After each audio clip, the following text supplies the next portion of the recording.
छोटे से शहर में राजेश रहता था। राजेश एक अमीर घराने का मालिक था, लेकिन उसका दिल गांव जैसा सादा था। उसकी उम्र करीब 40 की थी, पत्नी कुछ साल पहले गुजर चुकी थी और अब घर में अकेला ही रहता था।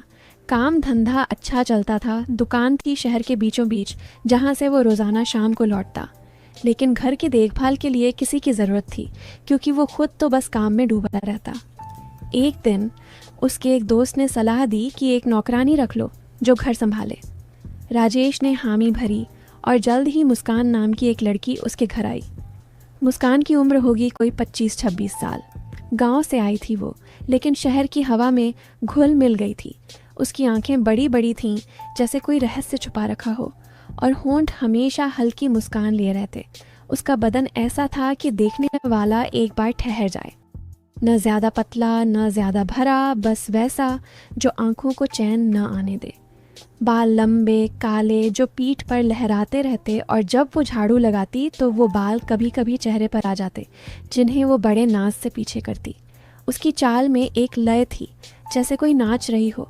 मुस्कान इतनी नरम लगती है जैसे छूने पर दूध की मलाई सी फिसल जाए। लेकिन असल में मुस्कान का दिल साफ था, बस काम में लगी रहती। वो घर में आते ही काम पर लग गई और राजेश ने सोचा कि अच्छा हुआ, अब घर संभल जाएगा। पहले दिन से ही मुस्कान ने घर को चमकाना शुरू कर दिया। सुबह सुबह उठकर चाय बनाती, फिर झाड़ू पोछा, कपड़े धोना और रसोई में खाना पकाना। राजेश ऑफिस जाने से पहले नाश्ता करता और मुस्कान बड़े अदब से प्लेट रखती। साहब चाय गरम है, पी लीजिए, वो कहती, और उसकी आवाज़ में एक मिठास होती जो कान में घुल जाती। राजेश मुस्कुराता। अच्छी बनी है मुस्कान, तू कहाँ से सीखी इतनी अच्छी चाय बनानी? मुस्कान हंसकर कहती, गांव में माँ सिखाती थी साहब, वहाँ तो सब कुछ हाथ से होता है, कोई मशीन नहीं। फिर दिन बीतते गए और घर में एक रूटीन बन गया। राजेश शाम को लौटता, मुस्कान दरवाज़ा खोलती। आ गए साहब, आप थक गए होंगे, मैं पानी लाती हूँ। वो पानी का ग्लास लेकर आती और कभी कभी ग्लास पकड़ाते वक्त उंगलियां छू जाती, लेकिन वो बस संयोग होता। राजेश कहता, मुस्कान आज दुकान पर बहुत काम था, पीठ दर्द कर रही है। मुस्कान कहती, साहब आप आराम करिए, मैं खाना गर्म कर लाती हूँ। लेकिन वो कभी दबाने या मालिश की बात नहीं करती, बस काम पर लग जाती। लेकिन राजेश शायद उससे मालिश करवाना चाहता था। एक शाम की बात है, राजेश घर लौटा तो देखा मुस्कान रसोई में खड़ी है और उसके कपड़े थोड़े गीले हैं क्योंकि वो बर्तन धो रही थी। पानी की बूंदें उसके गले पर टपक रही थीं और वो उन्हें पोंछ रही थी। राजेश ने पूछा, क्या हुआ मुस्कान, तुम इतनी भीग कैसे गई?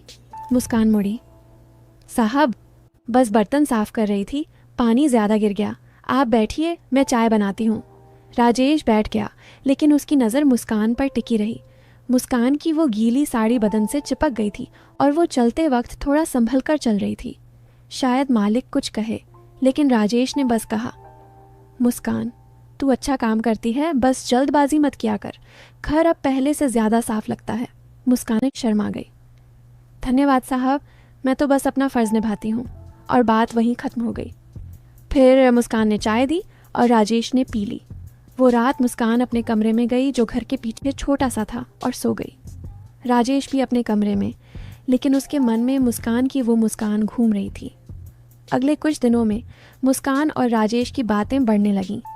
सुबह नाश्ते पर राजेश पूछता, मुस्कान तेरे गांव में क्या क्या होता है, तू कभी बताती नहीं? मुस्कान हंसकर कहती, साहब वहाँ तो खेत हैं, जानवर हैं, मैं तो बचपन से काम करती हूँ, माँ बाप की मदद, यहाँ शहर में सब अलग है लेकिन अच्छा लगता है। राजेश कहता, हाँ शहर में सब तेज़ है, लेकिन तू जैसे गांव वाली सादगी लिए है, वो अच्छी लगती है। मुस्कान की आंखों में चमक आ जाती। साहब आप भी अच्छे हैं, कभी गुस्सा नहीं करते। एक दिन मुस्कान घर साफ कर रही थी और राजेश का कमरा साफ करते वक्त उसने देखा कि वहाँ एक पुरानी फ़ोटो है, राजेश की पत्नी की। मुस्कान ने पूछा, साहब ये कौन है? राजेश उदास हो गया और बोला, ये मेरी बीवी थी मुस्कान, गुजर गई कुछ साल पहले। मुस्कान ने सहानुभूति से कहा, साहब भगवान सब ठीक कर देगा, आप अकेले मत रहिए, कभी बाहर घूम आया करिए। राजेश मुस्कुराया, तू है ना, घर में अब अकेलापन नहीं लगता। मुस्कान ने कहा, हाँ साहब, मैं हूँ, लेकिन मैं तो नौकरानी हूँ। लेकिन उसकी आवाज़ में एक गर्माहट थी, शायद वो उसे कोई इशारा दे रही थी। राजेश ने कहा, नौकरानी नहीं, घर की सदस्य जैसी है तू अब। और मुस्कान खुश हो गई, लेकिन वो जानती थी अपनी हद। दिन गुजरते रहे और मुस्कान का काम बढ़ता गया। वो अब बाज़ार से सामान भी लाने लगी, लेकिन राजेश हमेशा साथ जाता, क्योंकि शहर में अकेली लड़की को भेजना ठीक नहीं लगता। एक बार बाज़ार में मुस्कान ने कहा, साहब ये सब्ज़ी ताज़ी है, ले लीजिए। राजेश ने कहा, हाँ तू चुन अच्छी। मुस्कान झुकी तो उसकी चुनरी सरक गई और बाल चेहरे पर आ गए। राजेश ने कहा, संभाल ले मुस्कान, बाल आ गए। मुस्कान ने हंसकर पीछे किए और शर्मा गई। फिर घर लौटकर मुस्कान ने खाना बनाया और राजेश ने खाया। मुस्कान, तेरे हाथों का खाना जैसे घर की याद दिलाता है, राजेश ने कहा। मुस्कान ने जवाब दिया, साहब मैं तो बस कोशिश करती हूँ कि आपको अच्छा लगे। फिर धीरे धीरे मुस्कान और राजेश के बीच एक बॉन्ड बनने लगा। मुस्कान कभी कभी अपनी कहानी सुनाती, गांव में ऐसे खेलती थी, कैसे पढ़ाई छूट गई, कैसे शहर आई काम की तलाश में। राजेश सुनता और कहता, मुस्कान तू पढ़ना चाहे तो मैं मदद कर सकता हूँ। मुस्कान कहती, साहब अब उम्र हो गई, लेकिन आपका धन्यवाद। लेकिन उसके मन में एक सपना था, शायद आगे कुछ करे। राजेश भी अपनी ज़िंदगी की बातें करता, कैसे दुकान शुरू की, कैसे पत्नी के जाने के बाद अकेला हो गया। मुस्कान सुनती और कहती, साहब जिंदगी चलती रहती है। एक रात मुस्कान रसोई में काम कर रही थी और राजेश टीवी देख रहा था। अचानक मुस्कान की आवाज़ आई, साहब ये मसाला ख़त्म हो गया है। राजेश गया रसोई में और देखा मुस्कान ऊपर से सामान निकाल रही है। वो ऊपर की तरफ हाथ बढ़ा रही थी और उसका बदन थोड़ा तन गया। राजेश ने कहा, रुक मुस्कान, मैं निकाल देता हूँ। वो करीब आया और सामान निकाला। मुस्कान ने कहा, साहब आप क्यों परेशान होते हैं, मैं कर लेती। लेकिन राजेश ने कहा, कोई बात नहीं, तू छोटी है, मैं लंबा हूँ। मुस्कान हंसी, साहब छोटी तो हूँ लेकिन काम तो कर लेती हूँ। फिर राजेश सामान देकर चला गया। मुस्कान ने खाना बनाया और दोनों ने साथ खाया, मालिक और नौकरानी, लेकिन जैसे दोस्त। समय बीतता रहा और मुस्कान अब घर की हर चीज़ जानने लगी। राजेश की पसंद नापसंद, उसके कपड़े कैसे रखने हैं, खाना कैसे बनाना है। एक दिन राजेश ने कहा, मुस्कान तू इतनी मेहनत करती है, कभी आराम कर लिया कर। मुस्कान ने कहा, साहब 100 आराम तो रात को हो जाता है, दिन में काम से मन लगता है। राजेश ने सोचा कितनी अच्छी लड़की है और उसके मन में सम्मान बढ़ता गया। कुछ हफ्ते बाद मुस्कान ने राजेश से कहा, साहब मेरे गांव से फ़ोन आया, माँ बीमार हैं, मुझे 1-2 दिन जाना पड़ेगा। राजेश चिंतित हो गया, अरे मुस्कान तू चली जाएगी तो मैं कैसे रहूँगा। फिर वो बोला, मतलब घर कैसे चलेगा, लेकिन जा, माँ की देखभाल भी ज़रूरी है। फिर वो बोला, मैं साथ चलूँ क्या। मुस्कान ने कहा, नहीं साहब आपकी दुकान है, मैं जल्दी लौट आऊँगी। फिर राजेश ने पैसे दिए, ये रख दवाई के लिए। मुस्कान की आंखें भर आईं, साहब आप इतने अच्छे क्यों हैं। राजेश ने कहा, तू भी तो अच्छी है। और मुस्कान चली गई। उसके जाने के बाद घर सूना हो गया। अब राजेश को आदत हो गई थी मुस्कान की। फिर 2 दिन बाद मुस्कान लौटी और घर फिर से चमक उठा। साहब माँ ठीक हैं अब, उसने कहा। राजेश खुश हुआ, अच्छा हुआ मुस्कान, अब तू आराम कर। लेकिन मुस्कान काम पर लग गई। शाम को दोनों बातें करने लगे और मुस्कान ने गांव की कहानियां सुनाई, कैसे वहाँ लोग एक दूसरे की मदद करते हैं, कैसे त्योहार मनाते हैं। राजेश सुनता रहा और सोचता कि मुस्कान कितनी मासूम है। फिर धीरे धीरे महीने बीतने लगे। मुस्कान अब राजेश के लिए सिर्फ नौकरानी नहीं, बल्कि घर की रखवाली करने वाली लगती। एक दिन राजेश ने कहा, मुस्कान तेरी उम्र हो रही है, शादी के बारे में सोचा है। मुस्कान शर्मा गई, साहब अभी तो काम कर रही हूँ, गांव में कोई मिल जाएगा। राजेश ने कहा, हाँ लेकिन अच्छा लड़का मिले। मुस्कान ने हंसकर कहा, साहब आप जैसे अच्छे मिलें तो। लेकिन राजेश ने बस मुस्कुराया। मैं बूढ़ा हो गया मुस्कान। और बात बदल गई। मुस्कान ने सोचा, साहब कितने सज्जन हैं, मुस्कान के आने को अब लगभग 1.5 साल हो चुके थे। घर में अब उसकी हंसी की गूंज आम हो गई थी। राजेश भी पहले से ज़्यादा खुल गया था। कभी कभी रात को दोनों छत पर बैठते, चाय पीते और तारे गिनते। मुस्कान कहती, साहब गांव में तो बिजली कम ही आती थी, इसलिए तारे साफ दिखते थे। यहाँ तो लाइट की वजह से धुंधले लगते हैं। राजेश हंसता, हाँ लेकिन यहाँ तू है तो तारे नीचे ही उतर आए हैं। मुस्कान शर्माकर चुप हो जाती, पर उसकी आंखें चमक जाती। एक दिन राजेश की दुकान पर उसका पुराना दोस्त विकास आया।